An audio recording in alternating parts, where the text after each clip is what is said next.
Assalamualaikum warahmatullahi wabarakatuh. Waalaikumsalam warahmatullahi wabarakatuh. Alhamdulillahi haqqa hamdi, alhamdulillahi hamdan katsiran tayyiban mubarakan fi. Nahmaduhu wa nasta'inuhu wa nastaghfiruhu wa nastahdihi wa natubu ilaihi wa la na'budu illa iyyahu wa natawakkalu alaihi. Allahumma salli wa sallim wa barik ala sayyidina Muhammad wa ala alihi wa ala ashabihi wa dhurriyyatihi wa man sara ala nahji wa sanna bi sunnatihi wa ihtada bi hadihi wa da'a bi da'watihi ila yaumil liqa'i rabbih, amma ba'du. Sadatul fadil hadratul mukarramin yang kami taktimi, para asatidzah, para guru-guru kita di negeri Qatar yang mulia ini, para bapak, ibu, hadirin hadirat, muslimin muslimat, mukminin mukminat, salihin salihat, rahimani rahimakumullah. Puji syukur kehadirat Allah Subhanahu wa taala atas limpahan karunia-Nya kita dihimpun pada pagi hari di hari raya kita ini, di hari Jumat yang penuh keberkahan ini, di dalam majelis ilmu. Maka semoga setiap langkah kita ke tempat ini, tiap tapaknya menggugurkan dosa-dosa kita. Amin. Tiap tapaknya meninggikan derajat kita di sisi Allah Subhanahu wa taala, dan tiap tapaknya menjadi pemudah jalan kita semua menuju ke surga. Amin ya Rabb. Juga duduk kita semua semoga termasuk taman di antara taman-taman surga, tempat Allah Subhanahu wa taala mencurah-curahkan rahmatnya, menaungkan sayap-sayap malaikatnya yang memohonkan ampun untuk kita, menurunkan sakinah ketentraman ke dalam hati kita, dan menyebut-nyebut nama kita semua dengan bangga pada makhluk-makhluk mulia yang ada di sisinya. Amin Allahumma amin. Bapak Ibu hadirin hadirat yang dimuliakan oleh Allah Subhanahu wa taala, ada satu ayat yang akan menjadi muntalak kita bersama dalam pembahasan kita kali ini. Firman Allah Subhanahu wa taala, a'udzubillahi minasyaitonir rajim. Bismillahirrahmanirrahim. Ya ayyuhalladzina amanu qu anfusakum wa ahlikum nara waquduhan nas wal hijarah 'alaiha malaikatun ghiladun shidad la ya'suna Allaha ma amarahum wa yaf'aluna ma yu'marun. Sadaqallahul azim. Allah Subhanahu wa taala berfirman, wahai orang-orang yang beriman, jagalah diri kalian dan keluarga kalian dari api neraka. Yang api neraka itu bahan bakarnya manusia dan batu. Padanya, pada neraka itu ada malaikat-malaikat yang keras, lagi bengis, yang tidak pernah mendurhakai Allah terhadap apa yang diperintahkan kepada mereka, dan mereka itu senantiasa melaksanakan apapun yang dititahkan kepada mereka. Dari ayat ini kita belajar hal terberat, tugas kewajiban terpenting, lebih-lebih bagi kepala keluarga kita semua, Pak, bukan mencari nafkah, bukan bekerja, tetapi ada tugas yang diperintahkan Allah kepada kita, juga kepada baik itu suami maupun para istri, bahkan juga kepada seluruh pribadi, adalah menjaga diri dan keluarga dari api neraka.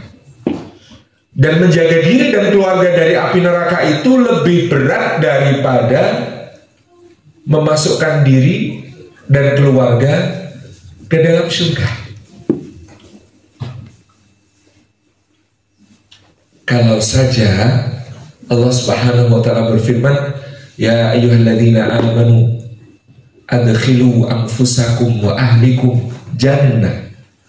Wahai orang-orang yang beriman, masukkan dirimu dan keluargamu ke dalam surga. Itu kayaknya lebih ringan. Tetapi Allah memerintahkan jagalah dirimu dan keluargamu dari api neraka. Kenapa ini lebih berat, Pak?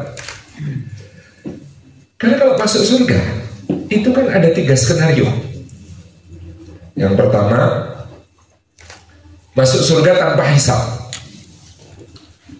Saking besarnya kebaikan seorang hamba sehingga tidak perlu diaudit, tidak perlu diperiksa amal baik maupun buruknya, karena ya sudah, kebaikannya menenggelamkan semua keburukannya, sehingga dia masuk surga tanpa hisab. Mudah-mudahan kita semua termasuk yang demikian.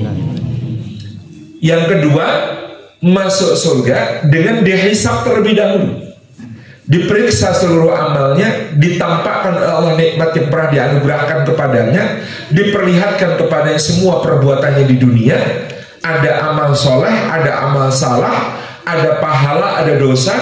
Lalu setelah kemudian ditimbang di yaumul mizan, tampak bahwa kebaikannya lebih besar, pahalanya lebih berat, maka dia masuk surga karena hisab amalnya menunjukkan dia berhak untuk memasuki surga Allah Subhanahu wa taala dengan rahmat Allah pula. Maka ini pun alhamdulillah, dan mudah-mudahan paling tidak, setidak-tidaknya kita termasuk yang demikian. Amin.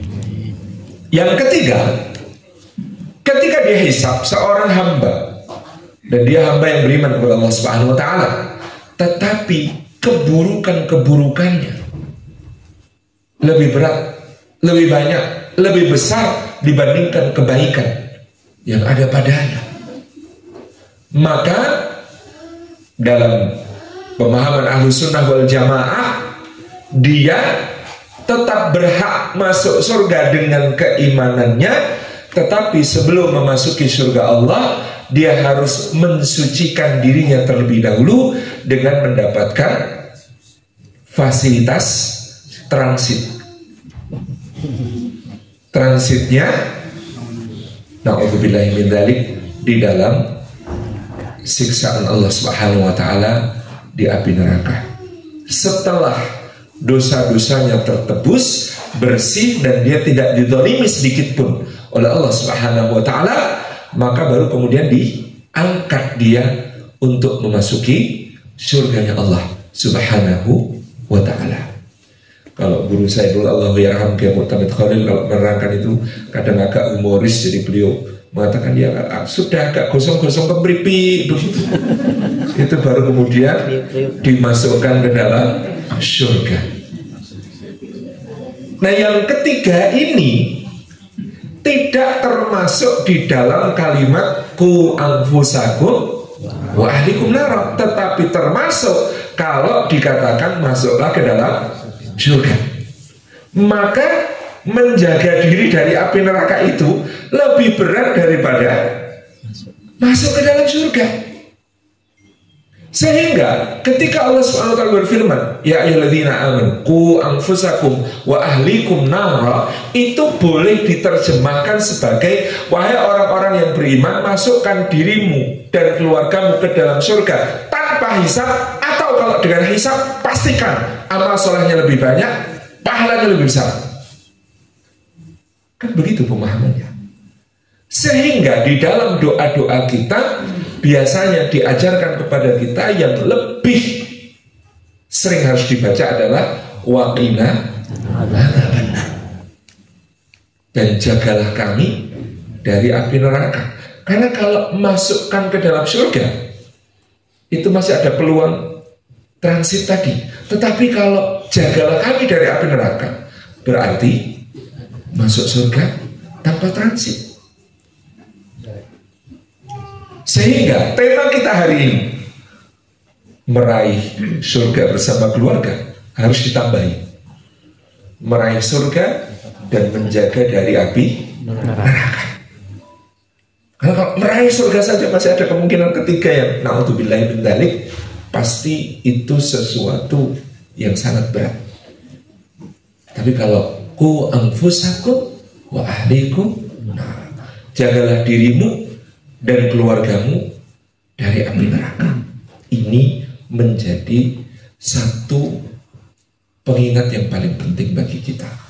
Betapa tugas kita di dunia ini adalah untuk wiqayah, penjagaan bersama diri kita dan keluarga kita dari api neraka.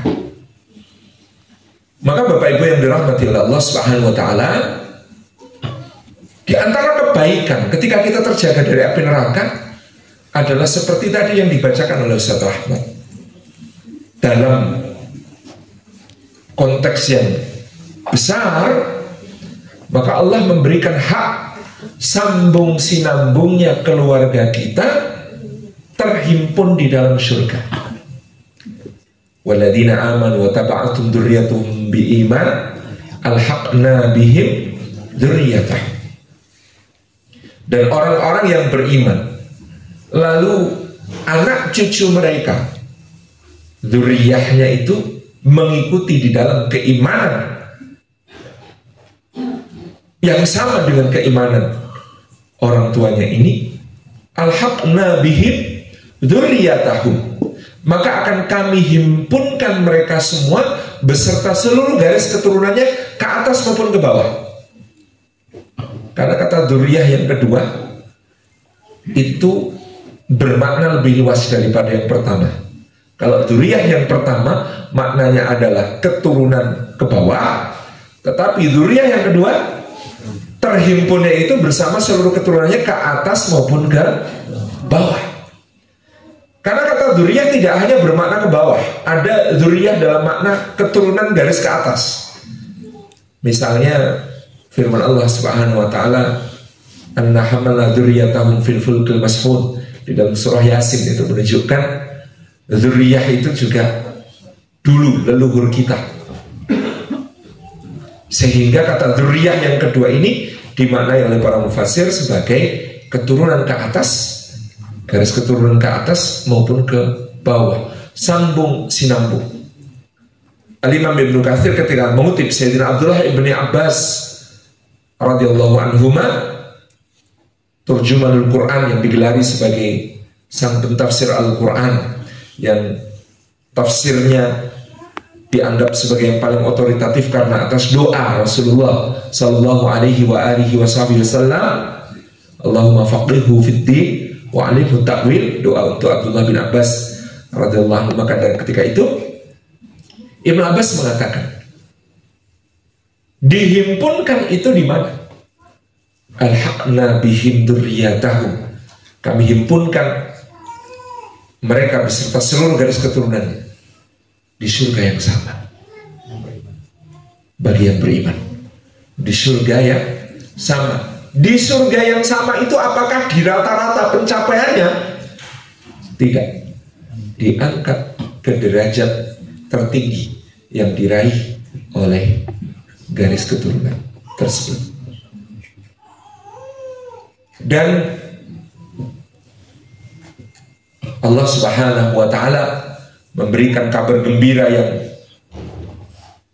unitnya lebih kecil. Kalau ini garis keturunan, maka dalam unit yang lebih kecil Allah misalnya mengatakan jannatu adni yadkhulunaha wa man salaha min abaihim wa azwajihim wa dzurriyyatihim, yaitu surga Aden yang akan mereka masuki bersama dengan orang-orang saleh yang berbuat kebaikan dari bapak-bapak mereka, orang tua mereka, dan pasangan-pasangan mereka, dan anak cucu mereka. Jadi memang ada kalimat yang umum untuk seluruh keluarga besar, garis keturunan. Ada yang lebih intim lagi, lebih dekat lagi ikatannya, keluarga inti, dan bahkan ada yang lebih romantis lagi karena Allah Subhanahu wa taala menyambut ahli surga itu bersama pasangannya. Udkhulul jannata antum wa azwajukum tuhbarun. Masuklah ke dalam surga, kamu dan pasanganmu digembirakan, dibahagiakan oleh Allah Subhanahu wa Ta'ala. Ini menunjukkan bahwa sejatinya setiap orang ketika dia mencita-citakan surga, maka pastilah pula dia mencita-citakan untuk di surga nanti bersama dengan orang-orang yang dicintainya, bersama dengan orang-orang yang disayanginya. Dalam satu hadis Nabi SAW bersabda, seorang hamba yang sudah dimasukkan ke dalam surganya Allah Subhanahu wa Ta'ala, lalu dia bertanya, ya Rabbi, di manakah bapakku, di manakah pasanganku, di manakah anak-anakku? Lalu malaikat memberitahukan kepadanya, sesungguhnya orang-orang yang engkau sebutkan itu derajat amal solehnya tidak seperti apa yang telah engkau raih, sehingga kedudukan mereka di akhirat tidak seperti apa yang engkau dapatkan. Maka hamba ini berkata, ya Rabbi, sesungguhnya engkau maha tahu bahwa dahulu di dunia ketika aku beramal bukan hanya untuk diriku sendiri, tetapi juga untuk orang tuaku, untuk pasanganku, untuk anak-anakku. Maka Rabb kita Jalla wa'ala berfirman, himpunkan semua orang yang disebutkannya itu untuk berada bersama-sama dengan dia di surga yang sama. Sehingga dari sini kita tahu sesungguhnya seorang laki-laki yang salih juga bisa memberikan syafaat bagi keluarganya. Seorang anggota keluarga yang saleh bisa memberikan syafaat bagi anggota keluarga yang lain untuk bersama-sama berada di dalam surga yang sama. Syarat dan ketentuan berlaku. Maka saya juga pernah agak terkejut kajian seperti ini di sebuah negara, bukan di Indonesia dan bukan di Qatar gitu. Disclaimernya bukan di Indonesia, bukan di Qatar. Dalam sesi diskusi ada seorang yang bertanya, Ustaz, izin saya dan suami saya alhamdulillah kompak, kami juga harmonis, insya Allah sakinah mawaddah warahmah. Tapi boleh nggak sih Ustaz, kami sama-sama nanti di surga itu punya cita-cita, kalau sudah masuk surga, suami saya pengennya pasangannya bukan saya juga pengennya di surga nanti pasangannya bukan suami saya. Memperhatikan segala dalil-dalil tadi itu, saya agak shock dapat pertanyaan seperti itu. Nah, saya bertanya-tanya sebenarnya ada trauma apa di antara beliau-beliau ini gitu kan. Karena agak bingung menjawab, saya jawab begini. Baik Bu, bagaimana kalau sekarang kita fokus dulu pada ikhtiar kita dan doa-doa kita untuk bisa masuk surga. Nanti kalau sudah sampai di surga, kita musyawarahkan.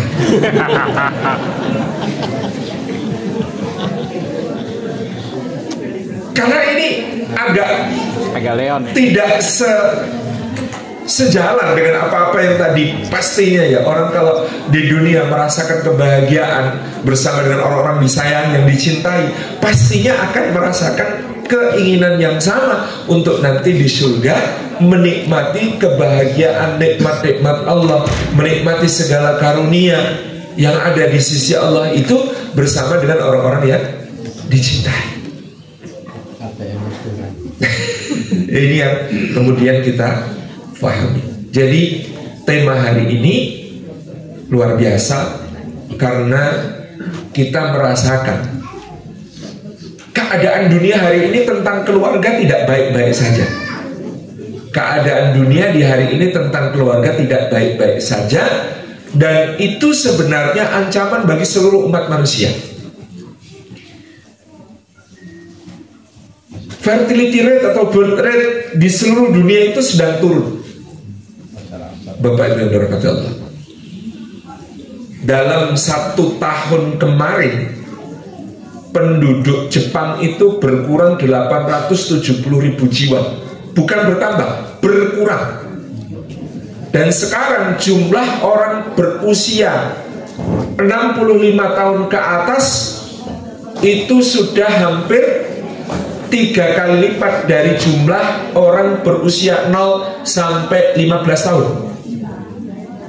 Anda bisa bayangkan, kondisi ini sangat mengkhawatirkan.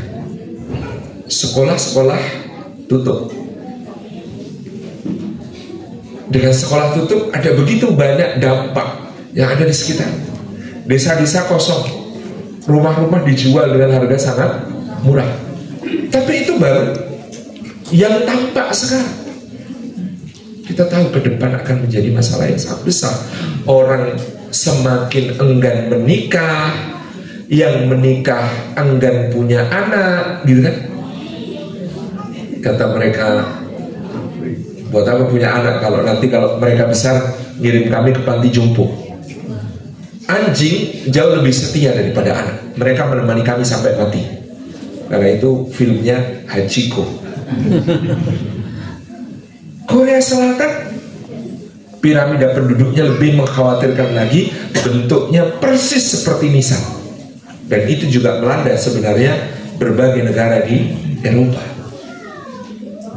Untuk satu peradaban bertahan, teorinya Pak, satu peradaban itu untuk bertahan, teorinya birth rate-nya itu harus 2,3. Artinya setiap perempuan minimal melahirkan 2,3 anak. Dalam 10 keluarga ada 23 anak. Tapi Spanyol tinggal 1,2, Inggris tinggal 1,4, Jerman tinggal 1,3, Prancis tinggal 1,3. Mereka tertolong, sebenarnya sangat tertolong dengan kedatangan imigran yang akan kemudian tetap mempertahankan angkatan kerjanya tumbuh, masih ada yang kemudian bertambah penduduknya. Pada satu sisi kita mensyukuri itu, karena nantinya kita akan melihat bahwa mungkin 20 tahun lagi di Inggris, orang yang bicara British English, Pak Rahmat tahu banget gitu ya, itu semakin sedikit. Yang ngomongnya Harry Potter drinking water gitu, itu semakin sedikit. Yang banyak yang bicaranya, hey brother, I want to tell you something, and this is very important. Dalam 20 tahun lagi wajah orang Jerman itu semakin sedikit yang seperti Olaf Scholz, lebih banyak yang seperti Mesut Ozil. Dalam 20 tahun lagi orang Prancis yang seperti Emmanuel Macron makin sedikit, yang banyak Karim Benzema. Di satu sisi itu kesyukuran kita, tetapi di sisi lain kita punya kekhawatiran lain. Bahkan generasi muslim yang berimigrasi ke Eropa, ke Amerika Serikat, ke berbagai negeri, generasi kedua, generasi ketiga, kita khawatir tidak hidupnya tarbiyah di dalam keluarga juga akan menjadi masalah yang justru lebih kompleks. Indonesia bagaimana? Indonesia itu juga mengkhawatirkan karena kita sekarang birth rate-nya tinggal 2,1. Jadi kata Prof. Renal Kasali, kita bonus demografinya itu sudah lewat. Anda perhatikan, kata beliau, di kota-kota besar mulai, bahkan juga di desa-desa, SD itu semakin kekurangan murid. Dan itu gejala yang tidak baik-baik saja. Apalagi sekarang anak-anak muda kita, marriage is scary, insecure, trust isu tentang pernikahan. Aduh, yang spek kayak bidadari aja diselingkuhin, lah aku gimana? Coba bayangkan Pak. Jadi tantangan kami dai-dai di Indonesia saja soal keluarga ini tidak mudah. Karena itu saya dengan Mas Alfred dengan tim kita meng-create acara yang kemudian kita safarikan ke kota-kota, judulnya Bahagia Merayakan Cinta, untuk kemudian menyemangati kembali orang berkeluarga, mengikhtiarkan yang terbaik untuk keluarga, memberikan upaya penjagaan dan pengarus utamaan keluarga. Jadi ketika peradaban barat memiliki madhab gender mainstreaming, pengarus utamaan gender. Kita sebenarnya punya tugas besar untuk family mainstreaming, mengarus utamakan keluarga sebagai satu unit peradaban yang bisa menjaga dengan kokoh generasi penerus kita, demi juga mewujudkan apa yang menjadi janji Allah Subhanahu wa taala dalam suratul Anbiya. A'udzubillahi minasyaitonir rajim. Wa laqad katabna fiz zaburi min ba'di dzikri annal arda yarithuha ibadiyas salihun. Sungguh telah kami tulis di dalam Zabur sebada termaktub dalam Al-Qur'an Karim ini pula, bahwasanya bumi ini akan diwarisi oleh hamba-hamba kami yang soleh. Maka ketika kita bicara tentang meraih surga bersama keluarga, itu bukan cuma misi ibadah, tapi juga misi menjadi khalifah di bumi. Bagaimana mengisi bumi ini dengan keluarga-keluarga berkualitas yang akan mampu memikul tugas-tugas peradaban.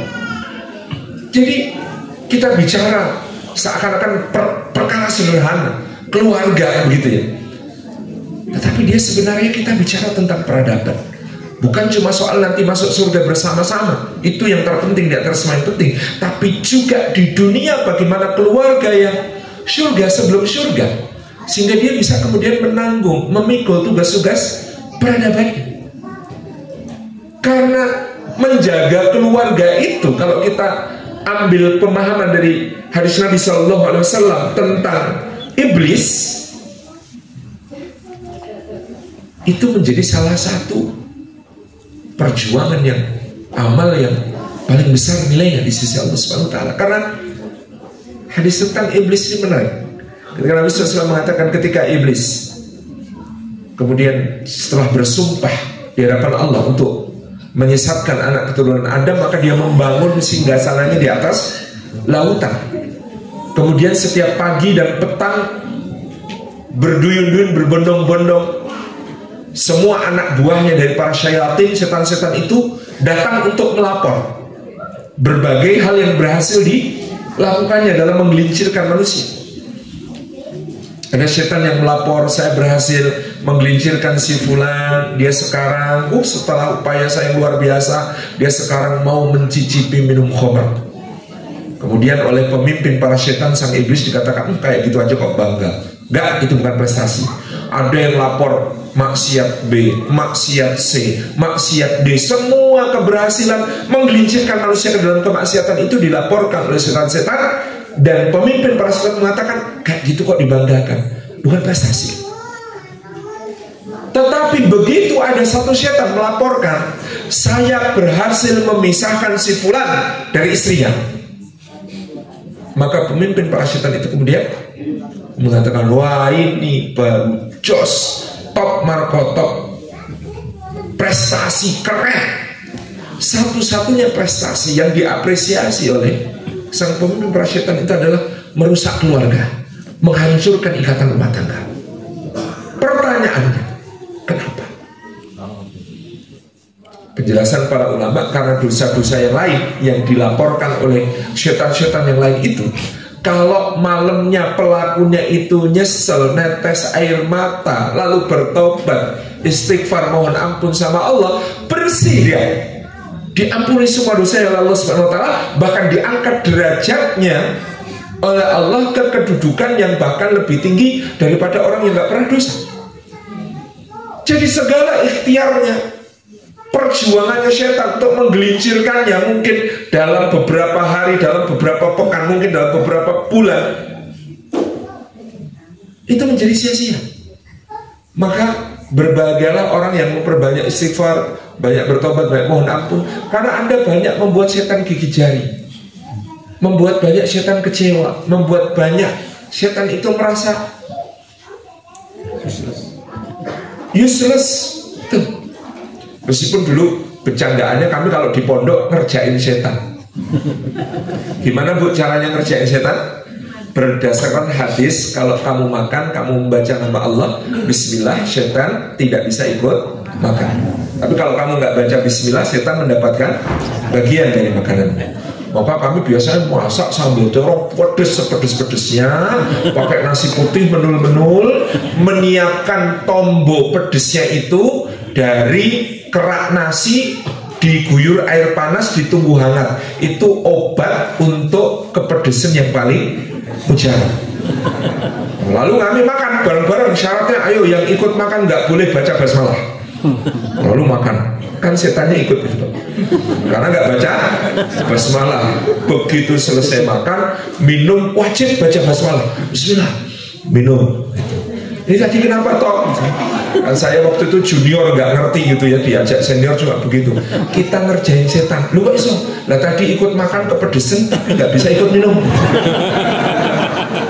Itu cara berpikir memahami hati secara usil itu ya begitu. Kreatif. Jadi ini ngerjain setan itu dengan memperbanyak istighfar, memperbanyak mohon ampun. Tetapi ketika rumah tangga itu retak, rumah tangga itu bermasalah, pecah, itu untuk mengembalikan seperti semula tidak semudah hanya dengan beristighfar dan memohon ampun tadi. Allah Maha Pengampun, tapi pasangan memaafkan saja, ya tidak akan melupakan. Rasa saling percaya dalam kehidupan rumah tangga itu kayak botol, kalau retak, pecah, mau diperbaiki kayak apapun kan retak-retaknya tetap kelihatan. Sehingga tadi ini dianggap prestasi sama setan. Karena begitu rumah tangga itu rusak, keluarga ini sebagai institusi peradaban hancur, maka pintu-pintu maksiat itu terbukanya lebar, baik bagi jandanya, dudanya, lebih-lebih bagi anak-anaknya. Maka dari itu, ketika kita mengkaji tentang bagaimana menjaga keluarga kita, dunia dan akhirat, sebenarnya kita belajar tentang satu hal yang sangat penting, tentang sebuah ibadah yang paling panjang. Ya, seorang guru yang mengatakan, bukan saat ibadah paling panjang itu bukan pernikahan, tapi menuntut ilmu. Karena menuntut ilmu dari boyan sejak yang lahat. Tapi menuntut ilmu itu kan bisa nyambung putus, tidak masalah. Tapi yang ibadah yang harus dijaga dari segala yang membatalkannya, yang paling panjang itu pernikahan. Kalau sholat dari salam sampai takbir, tahan, jangan melakukan hal yang membatalkan sholat.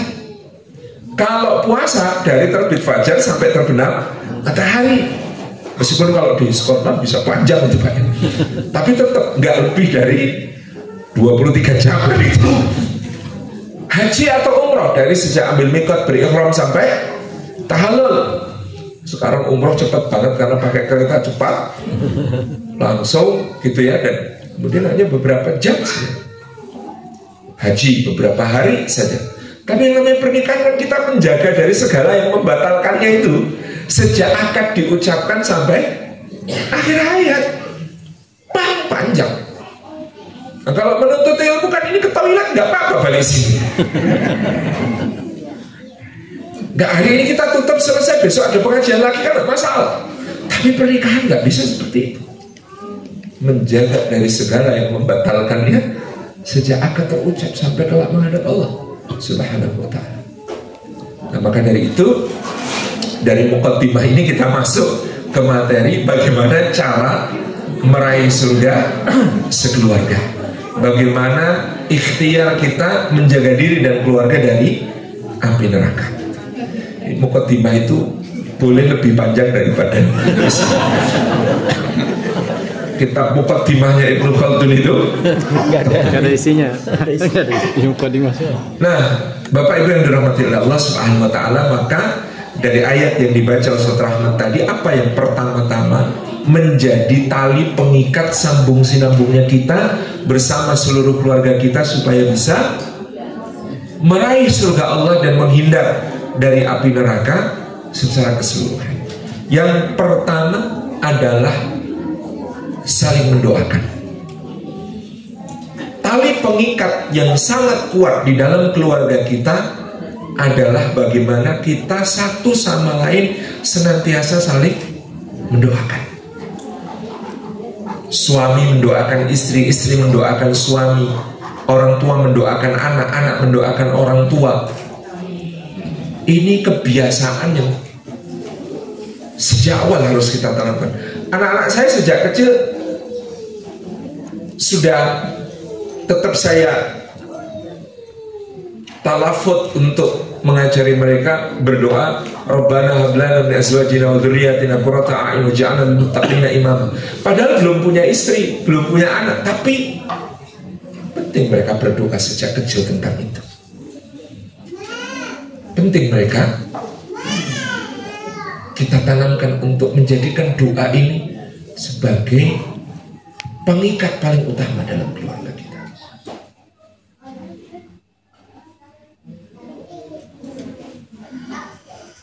Allahumma firli wali walidayya walil mu'minina yawma yaqumul hisab gitu. Kalau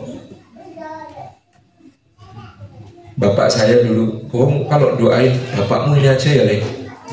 Jangan kamar bayari sohiro ya, Le. Kenapa, Pak? Karena kalau Allah nyayangi bapakmu ini seperti nyayangi kamu waktu kecil, waduh, takutnya sayangnya sedikit, Le. Kata bapak saya begitu. Jadi kamu kalau doakan itu kayak doain Nabi Ibrahim aja gitu. Rabbi firli wali walidayya walil mu'minina yawma yaqumul hisab. Enggak, tentu berdoa Rabbi firli wali walidayya warhamhuma kama rabbayani shaghira juga sangat baik, enggak apa-apa. Cuman ini guyonannya bapak saya itu, kalau Allah menyayangi kami kayak menyayangi kamu waktu kecil, waduh, nih. Kadang-kadang aku jewer kamu juga, nih. Nanti kami dijewer sama Allah gimana gitu. Jadi Masya Allah tabarakallah. Tapi iklim saling mendoakan yang tidak putus-putus ini menjadi sangat penting bagi kita di dalam keluarga kita untuk kemudian kita hidup-hidupkan doanya. Karena salah satu doa terindah yang Allah Subhanahu wa taala ajarkan melalui para ibadur rahman dalam suratul Furqan ini dari sisi redaksi saja indah sekali, Pak. Rabbana, duhai Rabb kami, hablana, anugerahkanlah kepada kami min azwajina, dari pasangan-pasangan kami, wa dzurriyyatina, dan anak keturunan kami, mereka semua qurrata a'yun, menjadi penyejuk mata bagi kami. Kalau sudah menyejukkan mata, sebelumnya sudah menyejukkan hati.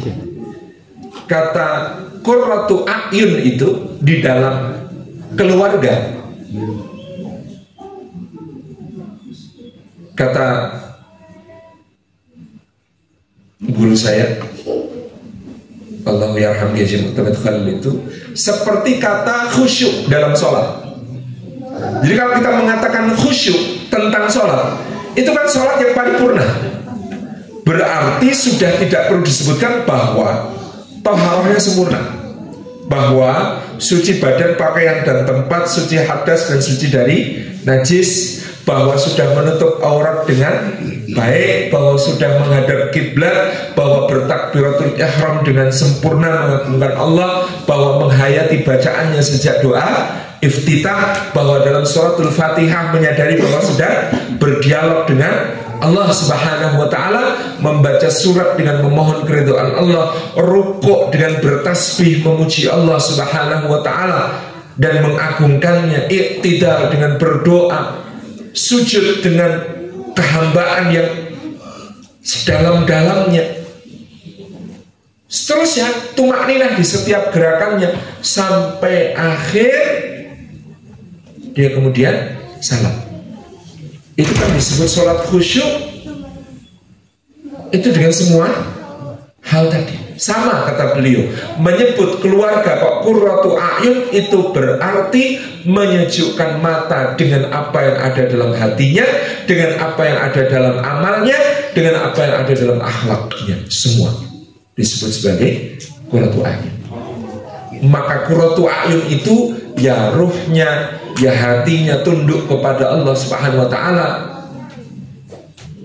takwa kepada Allah Subhanahu wa taala, seluruh anggota badannya beramal soleh di jalan Allah dalam ketaatan, akhlaknya terpancar, itu disebut sebagai qurratu a'yun. Maka memohon kepada Allah supaya pasangan kita, anak-anak kita menjadi qurratu a'yun, itu sudah permohonan yang paripurna.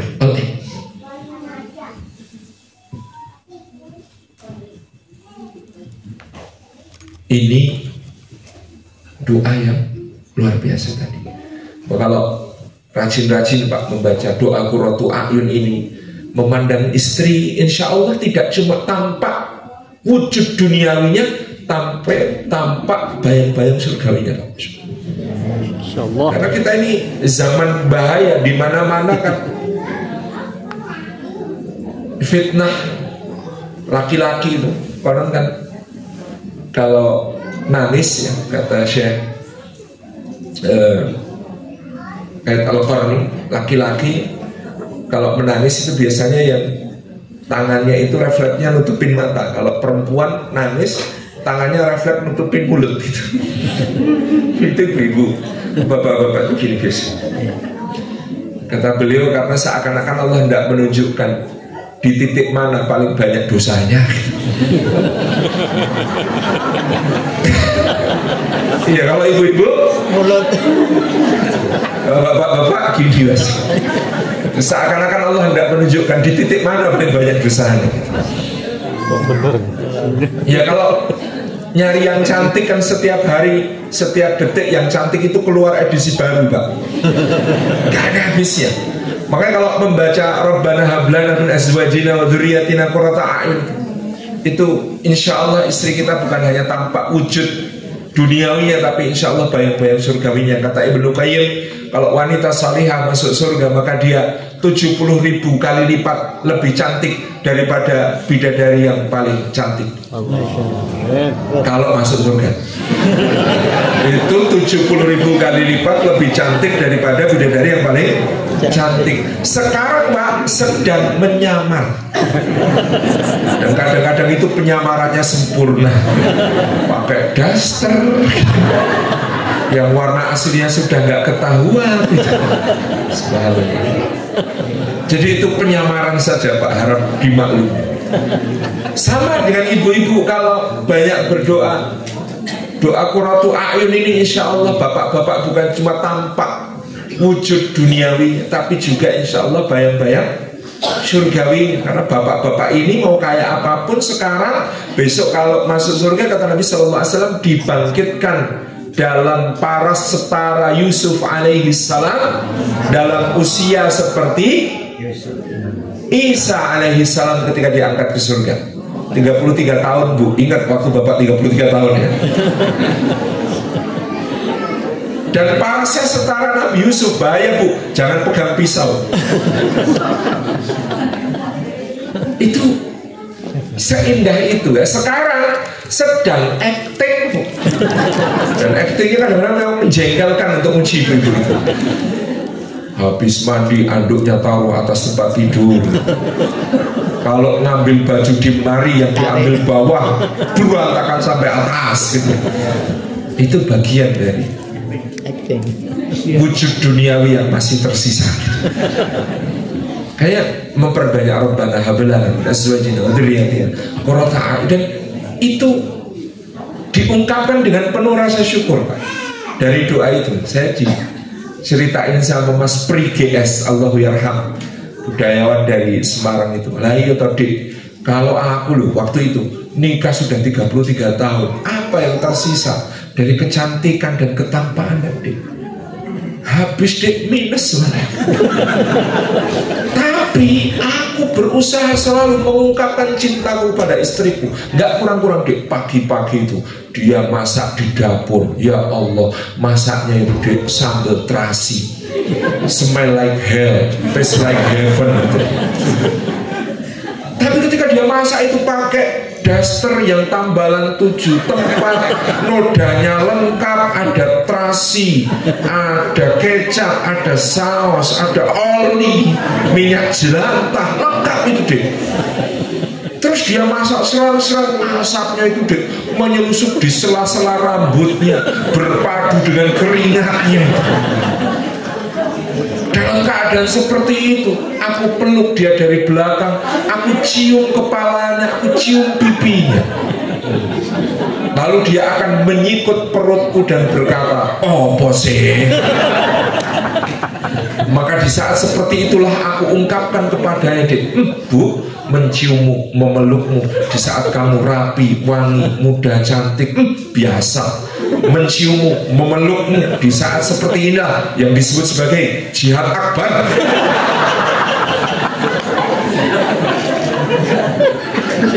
Jadi itu ya memang kan kita semua pasti akan melewati semua bagian dari, mungkin ya akan melewati bagian dari perjalanan hidup yang seperti itu. Sekarang masih kalau tidur baunya itu yasmin gitu ya, baunya itu wangi, flora gitu kan, lavender gitu. Akan tiba masanya tidur bareng itu yang tercium minyak angin, minyak kapak, minyak telon, minyak apa lagi itu, minyak tawon, minyak koyok.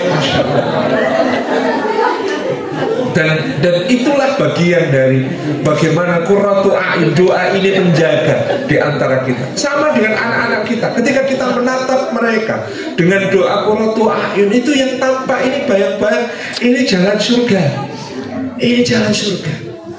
Sehingga semenjengkelkan apapun anak-anak kita hari ini, jangan pernah terlontar kalimat yang buruk, tetapi upayakan itu doa yang keluar, doa yang baik.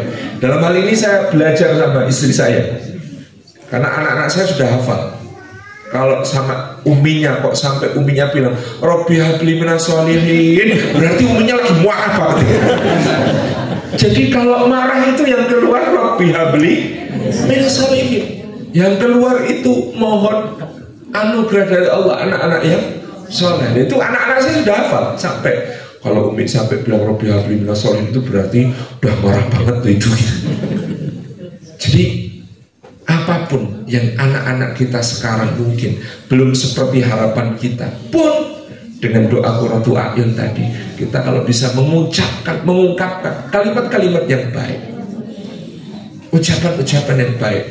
Kalau saya dibesarkan di sebuah keluarga yang dulu ya alhamdulillah lebih baik daripada tetangga-tetangga, karena saya pernah di tetangga mendengar sendiri ketika seorang bapak marah sekali kepada anaknya, itu kalimat yang keluar adalah hilang-hilang dok siji, hilang biar hilang cuma telur satu gitu.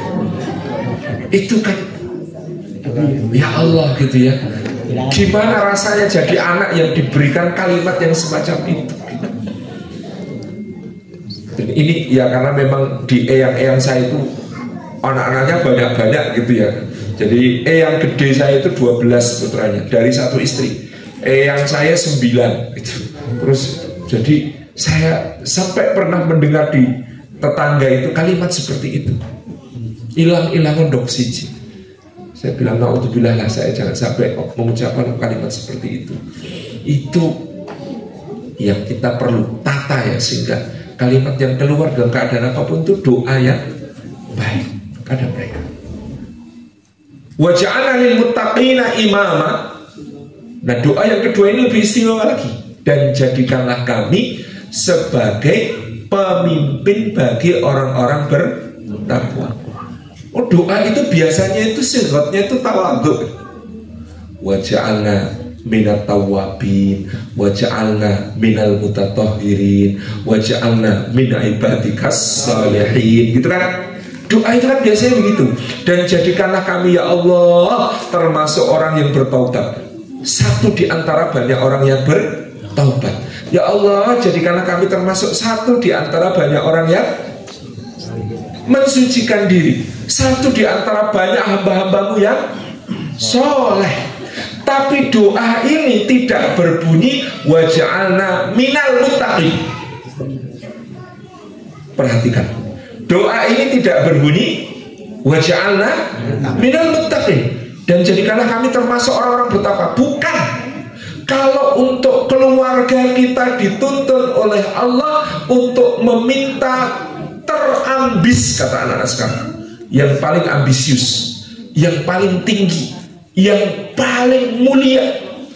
Bukan jadikanlah kami termasuk orang bertakwa, tapi jadikanlah kami imamnya, pemimpinnya orang bertakwa. Sisi lain ini menunjukkan, kata para ulama, takwa itu nilai paling kokoh yang mengikat dalam sebuah keluarga. Karena dengan ketakwaan itulah maka iman itu bisa disambung teruskan kepada anak cucu. Orang tua yang bertakwa, maka ketakwaannya, kesalehannya bermanfaat untuk anak-anaknya. Dan Al-Quranul Karim menjadi memberitakan kepada kita kesaksian tentang itu.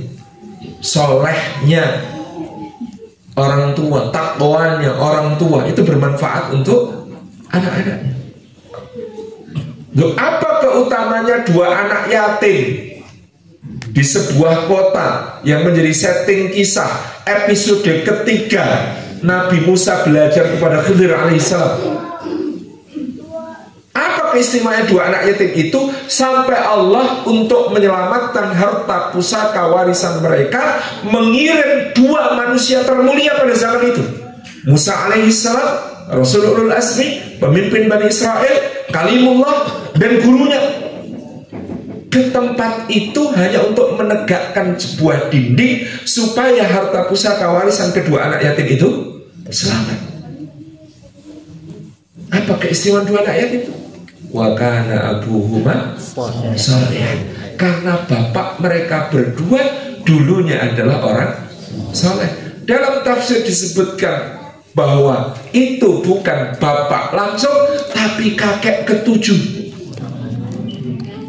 Jadi kesolehan, ketakwaan kakek ketujuh masih bisa menjadi manfaat dari dia untuk keturunannya. Gus Yahya, ketua umum PBNU itu kemarin cerita, saya pas lebaran sowan ke salah satu Mbahlik itu adiknya atau kakek atau nenek gitu di Magelang. Oh, saya itu sudah pernah jadi juru bicara presiden, sudah pernah, nah sekarang jadi apa namanya, ketua umum PBNU. Sowan sama Mbahlik itu, beliau itu lihatin saya itu dengan pandangan yang sangat menghina. Terus saya sungkemi, saya tanya, kayak nopo to bawa le meresani kula melihat ke arah saya kok begitu. Lah iya, kamu itu kalau simbah-simbahku dulu tidak tirakat, jadi apa kamu?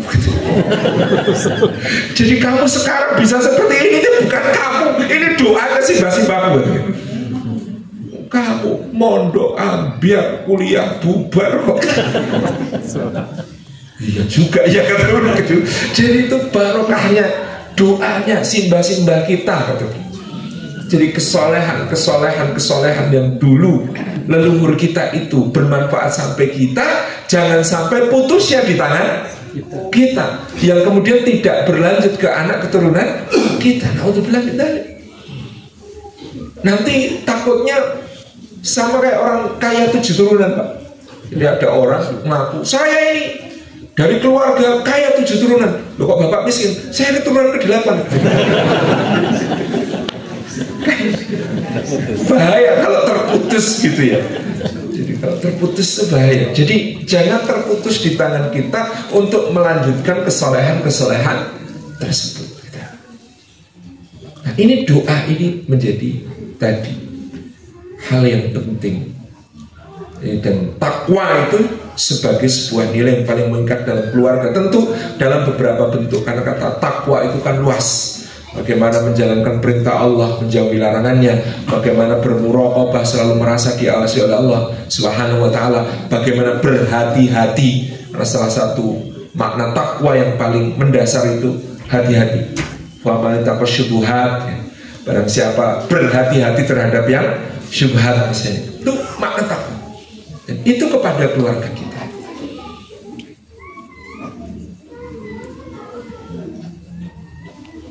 Kalau dari keluarga Kiai Namun Zubair itu, selonggar-longgarnya beliau dalam bermuamalah dengan berbagai pihak, itu kalau soal nafkah disiplin sekali. tidak ada yang dipakai untuk nafkah keluarga kecuali dari hasil sawah dan tangkapan ikan dari perahu yang disewakan keluarga beliau. Uang politik, ada tokoh politik ngasih uang, nggak ditolak, tapi nggak pernah dipakai untuk keluarga, dipakainya ya untuk politik. Uang dari pengusaha, ya dipakainya untuk usaha-usaha pesantren yang tidak dinikmati oleh keluarga.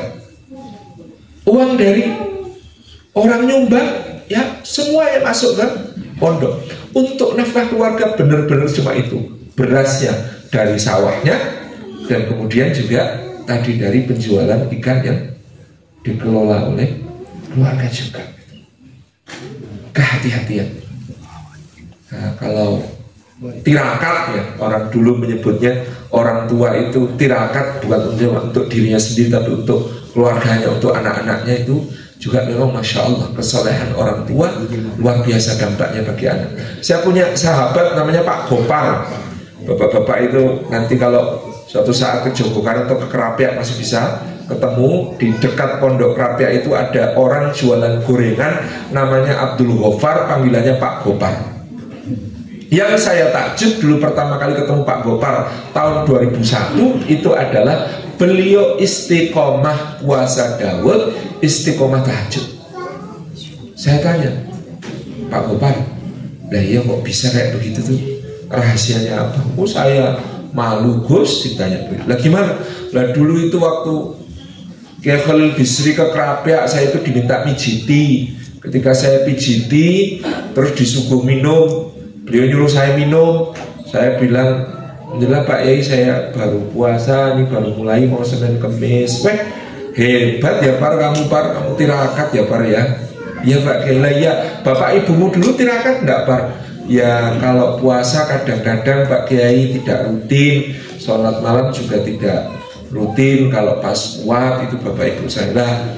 Ampuh ya Pak, lah iya loh, bapak ibumu saja tirakat, kamu cuma kayak begini. Lah kalau kamu tidak tirakat, anakmu mau jadi apa? Kalimat itu kata Pak Gopar, ya Allah, dek ke saya. Sampai akhirnya saya memutuskan saya mau tirakat untuk anak-anak saya. Masya Allah, tabarakallah rahman. Bismillah ya, putra putrinya Pak Gopar itu semuanya hafid-hafidh. Bakul gorengan dekat Pondok Kerapiak, namanya Pak Gopar. Jadi memang Masya Allahnya kita itu orang tua punya niat tirakat. Kata tirakat itu tilkah, meninggalkan yang enak-enak mesti itu. Meninggalkan yang enak-enak meskipun mampu, meninggalkan yang berarti ya bahasa Arab gitu. Meninggalkan yang nyaman-nyaman meskipun mampu, memprihatini, memujahadai untuk keluarga. Itu bagian dari tadi doa dan takwa yang kemudian kita jadikan penjaga bagi keluarga kita. Maka dulu Allah yarham Kiai Haji Nur Asnawi Khalil, guru saya di pondok juga, itu kalau ada santri bermasalah, itu yang ditegur bukan santrinya, orang tuanya. Ditelepon, nyuwun sewu bapak ibu menika putranya kok sulit beradaptasi di sini. Izin, saya nyuwun bapak ibu yang mujahadah untuk putranya, tolong bangun setengah jam sebelum subuh. Kalau perlu nanti saya bel, saya telepon biar bapak ibu bangun setengah jam sebelum subuh. Tolong nanti sholat 2 rakaat dengan membaca alam taro dan alam nasroh. Sudah, nanti salam ditambah 1 rakaat witir baca kulhu, terus berdoa untuk putranya. Nggih, Pak Bu, tolong nggih, nanti dilaksanakan. Dan selalu begitu.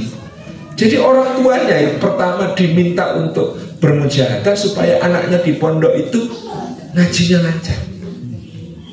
Saking luar biasanya dampak dari orang tua kepada anak tadi. Jadi ini kunci pertama doa. Tapi doa itu tentu selain doa lafdiyah, ada ibadah, ada ketakwaan, ada kehati-hatian, ada berbagai amal yang kita tunaikan dengan kita niatkan untuk seluruh keluarga kita. Ini supaya bisa bersama-sama ke surga. Dan jangan cepat mengambil kesimpulan. Wah, anak saya sudah saya doakan kok belum soleh Pak Ustaz. Jangan terlalu cepat mengambil kesimpulan. Saya itu dulu waktu SMA itu punya teman-teman di SMA 1 Jogja itu, kalau fikum, itu yang anaknya tokoh-tokoh ormas Islam, terkenal, tokoh-tokoh dakwah, terkenal. Tapi waktu di SMA saya, anak-anak itu, ya Allah, nakalnya luar biasa. Saya tuh dalam hati sempat membatin, ini apa bapak ibunya saking sibuknya jadi petinggi organisasi Islam nggak sempat didik atau gimana? Tapi mosok nggak sempat mendoakan. Tapi masya Allah, Allah menjawab pertanyaan saya itu. Terbuktinya sekarang, Bapak Ibu, karena kami masih punya grup WhatsApp gitu ya, di satu angkatan alumni itu yang saya niteni, apa bahasa Indonesianya niteni itu? Menandai, menyeksamai, maksud tambah sulit gitu ya. Ini teman-teman saya yang putra tokoh tadi, itu ternyata jadi solehnya, jalan hijrahnya itu macam-macam. Ada yang baru jadi soleh setelah menikah. Mudah-mudahan lillahi ta'ala, jangan karena takut istri.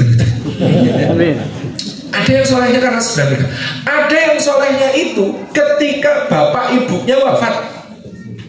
Bapak ibunya sudah wafat, baru itu jadi pintu hidayah. Anaknya jadi soleh. Jadi sepanjang hidup bapak ibunya tidak menyaksikan kesolehan anaknya, tapi begitu wafat, anaknya oleh Allah dikasih hidayah jadi soleh. Rugi nggak bapak ibunya? Enggak.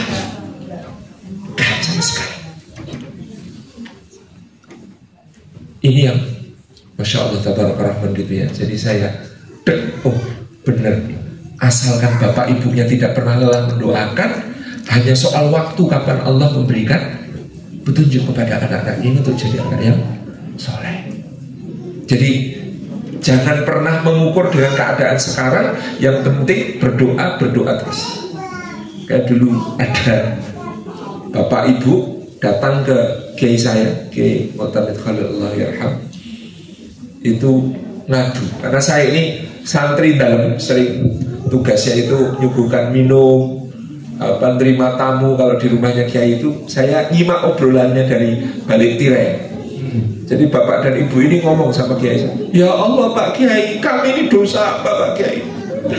Anak kami 3 Pak Kiai, yang 2 alhamdulillah mondoknya beres, sekolahnya beres, karirnya beres, keluarganya beres. Tapi yang ketiga ini Pak Kiai, kami dosa apa Pak Kiai? Ya Allah, anak ketiga kami itu mondoknya bubar, sekolahnya biar gak karu-karuan semuanya. Kami dosa apa Pak Kiai? Guru saya itu kan gak punya tuh santai itu, bilang gini, Bapak Ibu putranya berapa? 3 Pak Kiai. Yang nakal berapa? 1 Pak Kiai. Lumayan itu, cuma 33%. Kok lumayan bagaimana? Lah iya, wong dulu itu ada orang yang lebih soleh dari sampean, bapaknya lebih soleh dari bapak sampean, kakeknya sesoleh-solehnya soleh, jelas lebih soleh dari kakek sampean. Namanya Yakub bin Ishak bin Ibrahim. Itu anaknya 12, yang nakal 10, berarti 80%. Yang nakal 10, yang soleh malah hilang. Ya enggak? Suami saya berpandangan, salah curhat Bu, kiainya ekstrim. Enggak gitu loh ya. Saya cuma mau tanya, Nabi Yakub diuji anak nakal jumlahnya sebanyak itu, nanti happy ending apa betul? Happy ending apa tidak? Nggih Pak, ya happy ending. Lah iya happy ending, wong bisa kumpul semua mukti mulya karena anaknya yang soleh. Nanti ketika beliau menjelang wafat, tanya sama semua anaknya, mata buduna min bakti, semuanya bisa jawab dengan baik bahwa akan selalu menyembah Gusti Allah. Mana yang menjadi kepuasan terbesar orang tua lebih dari ini? Iya Pak Kiai, Nabi Yakub happy ending Pak Kiai. Nah kami gimana? Lah ya kalau mau happy ending, ikuti caranya Nabi Yakub. Apa caranya Nabi Yakub? Innama asbubati wa husni ilallah. Cuma mengadukan kesusahan dan kesedihan kepada Gusti Allah. Oh gitu ya Pak? Iya. Kok malah ngadu sama saya? Saya mikir anak saya saja sudah pusing, sampai tambahin suruh mikir anak sampai ya nggak mau saya. Jadi guru-guru kita itu kalau memberi nasihat itu kayak guyon tapi mengena begitu, seperti itu. Jadi ini saling mendoakan ini perisai dan penjaga yang paling kuat. Yang kedua, Bapak Ibu yang dirahmati oleh Allah Subhanahu wa taala, adalah saling mensyukuri. Iklim yang paling kuat menumbuhkan kebaikan di rumah kita adalah iklim syukur. Oleh karena itulah kita bisa melihat sebelum Luqman, contoh salah satu ayat terbaik dalam Quran, yaitu Luqman mengajarkan kepada anaknya, ya bunaya la tusyrik billah, mengajarkan tauhid. Ya bunaya innaha in takun mithqala habbah, mengajarkan muraqabatullah. Ya bunaya aqimis shalah, mengajarkan ibadah. Wala tusair khaddaka linnas, mengajarkan akhlak. Waqsid fi masika waqtud min sautik, mengajarkan adab. Itu kan lengkap ya. Kurikulumnya Luqman itu lengkap. Tauhid, muraqabatullah, ibadah, akhlak, adab. Sebelum itu, apa kunci kesuksesan dia mendidiknya? Adalah walaqad ataina Luqmanal hikmata anishkur lillah. Jadi hikmah tertinggi yang dianugerahkan kepada Luqman, kepada beliau untuk bisa mendidik anak-anak dengan baik adalah memberi ilham supaya dia pandai bersyukur. Bersyukur kepada Allah dan menunjukkan rasa syukur itu kepada keluarga. Bapak-bapak kapan terakhir kali berterima kasih sama istri? Lama Bu, Masya Allah. Mengungkapkan itu penting, karena kebaikan itu kalau disyukuri, hakikat dari Allah, satu kebaikan disyukuri maka ditambah. Manusia secara alami seperti itu. Kalau dia berbuat baik, lalu diapresiasi, disyukuri, dapat ungkapan terima kasih, dia pasti akan meningkatkan perbuatan baik itu. Tapi kalau perbuatan baik dicuekin, itu lama-lama manusiawi akan dikurangi. Jadi menunjukkan rasa syukur itu penting. Bapak pulang, lihat istrinya baru selesai cuci piring, genggam tangannya, cium. Makasih ya Bun, Masya Allah.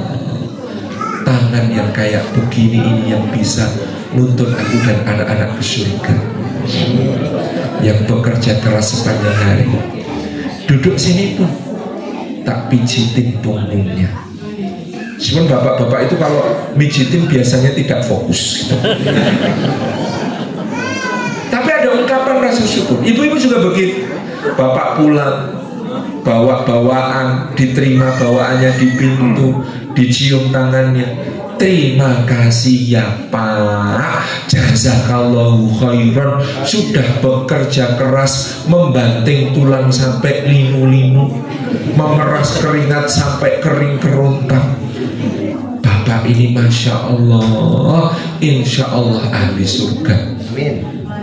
Itu sesuatu yang sangat menguatkan. Ungkapan bukan sederhana, tapi menguatkan. Jadi saling mensyukuri semacam ini. Kapan terakhir kali anak mau tidur kita cium keningnya, ubun-ubunnya kita doakan, kemudian kita mengatakan makasih ya nak ya, hari ini jadi anak yang soleh. Makasih ya nak ya, tadi jadi kakak yang baik, gak gangguin adik. Makasih ya nak ya, hari ini mau setoran hafalan. Makasih ya nak ya, hari ini di sekolah tidak nakal. Makasih ya nak ya. Itu kalau kita ungkapkan, senang.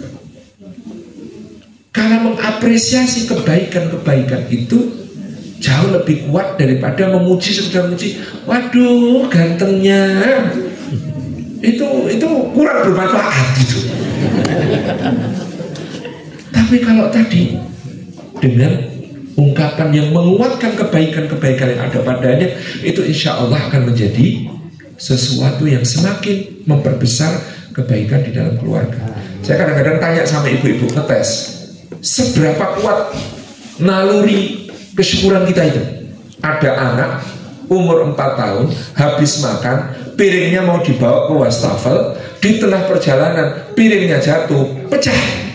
Pertanyaannya, yang dikomentari bapak ibunya, itu pecahnya piring atau inisiatif dan ikhtiarnya membawa piring itu ke tempat cuci piring? Astagfirullah, tuh kan malah pecah. Karena ini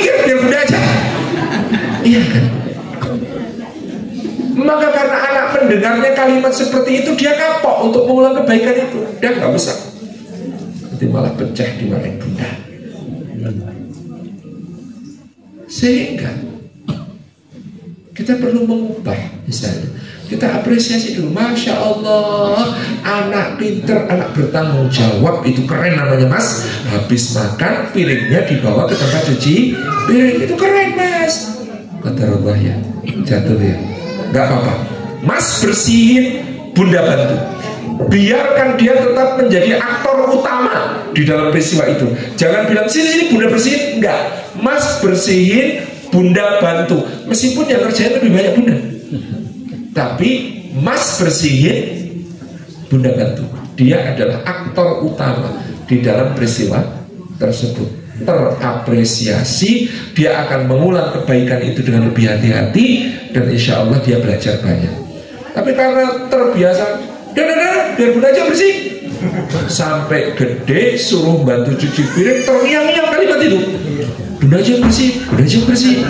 Susah pak diajak, karena dia tidak diberikan peran itu sejak kecil, tidak diberikan kepercayaan itu sejak kecil, tidak diberikan apresiasinya sejak kecil. Jadi ini kayaknya sepele, hal kecil tetapi sangat-sangat powerful dalam rumah kita untuk mengikat kebaikan. Jadi setelah saling mendoakan, yang kedua adalah saling mensyukuri. Mensyukuri itu menjadi salah satu upaya penting kita. Makanya bapak-bapak persering memuji istri. Masya Allah, makin cantik, makin solihah. Ibu juga begitu. Jadi ada perubahan sesedikit apapun dari suami menuju ke arah kebaikan, berikan apresiasi. Biasanya nggak mau ikut pengajian Pak Ustadz, tapi ini mau nganter. Pas nganter itu puji-puji, Masya Allah. Bayangkan pahala ayah nganter bunda pengajian, bunda menyimak ilmu, dapat ilmu diamalkan. Setiap bunda mengamalkan, ayah dapat pahala karena ayah ikut nganter. Kira-kira besok lagi kalau suruh nganter, insya Allah lebih ringan, karena sudah tahu kok Bang. Jadi makanya saya itu termasuk orang yang kalau memulai misi taklim ataupun majelis selalu mengulang-ulang keutamaan majelis di bagian awal, supaya yang datang itu tidak nyesel. Jauh-jauh ustadznya cuma kayak begini. Oh, Anda dapat keutamaan bukan tergantung ustadznya. Kehadiran Anda sudah cukup mendapatkan tadi. Setiap langkahnya menggugurkan dosa, setiap langkahnya meninggalkan derajat, setiap langkahnya menjadi pemuda jalan ke surga, duduknya dicurai rahmat, dinaungi sayap malaikat, turunkan sakinah, disebut-sebut namanya dengan bangga. Jadi bagian dari bagaimana kita terus menjaga kebaikan-kebaikan itu. Jadi apresiatif kepada setiap anggota keluarga. Apapun itu pasti ada yang bisa diapresiasi dari suami kita, dari anak-anak kita hari ini. Nanti praktekkan sehari minimal 3 kali mengucapkan terima kasih dan jazakallahu khairan untuk seluruh anggota keluarga. Itu indah sekali. Yang ketiga, saling menjaga. Karena tadi ku anfusakum wa ahlikum nara, maka semua ikhtiar untuk menjaga anggota keluarga kita dari segala keburukan itu penting. Dari hal yang paling fisik, saya bapak-bapak itu kan ada konsep suami setia itu seperti apa. Kata Nabi SAW, dan beliau itu mengungkapkan kalimat ini pun itu pada mempraktekkan. Diceritakan oleh para sahabat, beliau keluar dari rumah Sayyidah Zainab Ummul Mukminin dalam keadaan rambutnya basah, baru saja mandi jinabah, dan kemudian bersabda kepada para sahabat di masjid, apabila salah seorang di antara kalian bertemu dengan seorang wanita yang dijadikan setan sebagai penggoda baginya dan dia tertarik pada wanita itu, segeralah pulang temui istri kalian, karena pada istri kalian terdapat segala sesuatu yang ada pada wanita itu, hanya saja lebih suci lagi berpahala di sisi Allah. Tapi kan ini perlu kerjasama kedua belah pihak, karena tentu menjadi berat bagi suami kalau antara yang haram dengan yang halal itu terlalu jomplang. Makanya adalah saya belum satu para istri, Bu, kalau suami sudah ngode, Bun, sana ke salon muslimah, Bun, anak-anak biar sama aku. Nah, itu ya, kalau di Indonesia kan ceritanya, jangan kemudian bilang, gak lihat apa? Cucian piring gelas segitu numpuknya, baju kotor semua, rumah belum diberesin, belum sempat masak, malah sempat ke salon. Jangan, Bu. Kalau sudah seperti itu, apalagi sudah disediakan budget, segera berangkat. Karena kalau nggak sempat masak di Indonesia itu, rumah makan banyak yang buka. Layanan delivery ada. Kalau nggak sempat nyuci, laundry itu sekarang kiloan, saking murahnya. Kalau nggak sempat beresin rumah, bisa minta, kalau di Indonesia itu tetangga yang duafa bantu-bantu nanti kasih honor, seneng. Tapi perkara yang satu itu suami ibu tidak boleh minta bantuan orang lain. Sama sekali. Jadi ada satu keutamaan di dalam saling menjaga yang semacam ini, dari perkara-perkara yang paling mendasar. Yang saling menjaga itu ya tadi pakai tirakat. Ceritanya Mas Pri GS ini tentang anaknya. Wah, aku nirakati, Dek, supaya anakku itu mau sholat berjamaah ke masjid kalau subuh, Dek. Itu total 4 bulan apa 5 bulan, Dek. Saya tanya, gimana caranya, Mas? Oh, itu pekan pertama. Ya Allah, setiap mau subuhan aku menyempatkan ke kamarnya, tak sholawati, tak bacakan Al-Fatihah depan pintu, terus tak ketok pelan-pelan, nak, subuh nak, begitu. Terus ya seminggu gak ada reaksi. Aku bangun biasanya pakai baju kaki, bangun bener paginya gitu masih singkat-singkat masuknya, tak pejet jempol, wah aku ditendang. Tak terima ke bismillah, terus pelan-pelan. Terus gimana nih, Mas? Habis itu dia bilang, gak efektif, Pak, jempol, Pak. Sekarang Bapak anu aja tangannya, habis wudhu itu agak basah dikit, gak apa-apa, diraupkan ke mukamu, Pak. Oh iya, bener, diraupkan ke muka, pelan-pelan. Wah, kejotos. Aku dipukul, Bang. Wes bismillah, terus dia pelan-pelan, terus sampai akhirnya dia itu mau bangun. Itu sudah bulan keempat, bulan keempat setelah nirah hati. Tapi begitu dia mau bangun itu, habis itu, Masya Allah sudah rutin bisa bangun sebelum subuh pergi ke masjid bareng aku. Wah, bahagia, Dek. Sampai satu hari aku pulang dari acara di Jogja, sampai rumah sudah jam 2:30. Saking ngantuknya aku tertidur di ruang tamu geledak. Ketika azan subuh terdengar, terasa pipiku disentuh-sentuh. Aku bangun, Dek, ya Allah, anakku bangunin aku pakai kaki, Dek. Tapi tidak apa-apa, Dek, bismillah ya, namanya nirah hati anaknya jadi orang tua. Tak terima, malah belum bangunin aku malah bagus. Jadi Masya Allah ya, jadi bagaimana kemudian menumbuhkan iklim